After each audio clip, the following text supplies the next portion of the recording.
अम्मा, आपके बेटे ने मनी ऑर्डर भेजा है। डाकिया ने अपने घर के बाहर बैठी बुजुर्ग महिला से कहा। उसे देखकर अम्मा की आंखें चमक उठी।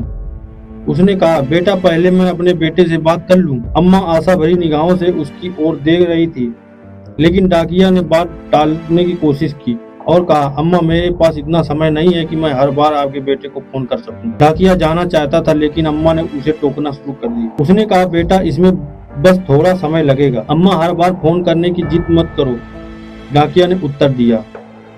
इतना कहकर डाकिया अम्मा को पैसे देने से पहले अपने मोबाइल पर एक नंबर डायल करने लगा।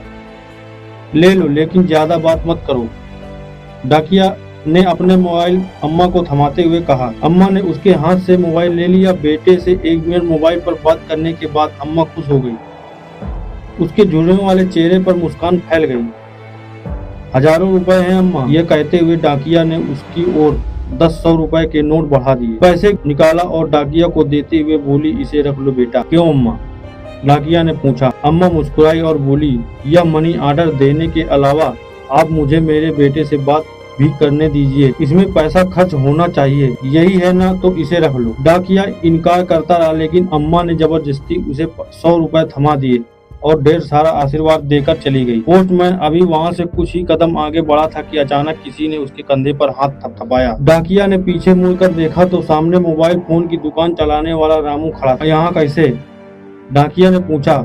मैं यहाँ किसी से मिलने आया हूँ, लेकिन मुझे आपसे कुछ पूछना है। भाई तुम हर महीने ऐसा क्यों करते हो?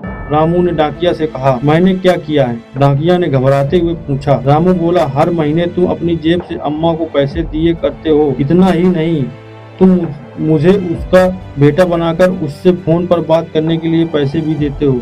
क्यों? रामू का सवाल सुन डाकिया थोड़ा सा झिझका, लेकिन फिर बोला, मैं उसे पैसे नहीं देता, मैं ये अपने माँ को पैसे देता हूँ। यह सुनकर रामू आश्चर्यचकित रह गया। पोस्टमैन ने आगे कहा, उसका बेटा पैसे कमाने के लिए बहुत दूर जाता था और हर महीने अपनी माँ को हजारों रुपए का ऑर्डर भेजता था, लेकिन एक दिन मनी ऑर्डर की जगह उसकी बेटे के एक दोस्त का पत्र अम्मा के नाम पर आया। रामू को उत्सुकता हुई और उसने पूछा, कैसा पत्र? उस पत्र में क्या लिखा था? संक्रमण के कारण उसके बेटे की जान चली गई। मुझे ये बात अम्मा को बताने की हिम्मत नहीं हुई, जो कुछ 100 रुपए का इंतजाम करती है और अपने बेटे की सलामती की उम्मीद रखती है, इसलिए मैं हर महीने उसका मनी ऑर्डर लाता रहा। डाकिया ने कहा, लेकिन वो तुम्हारी माँ नहीं है।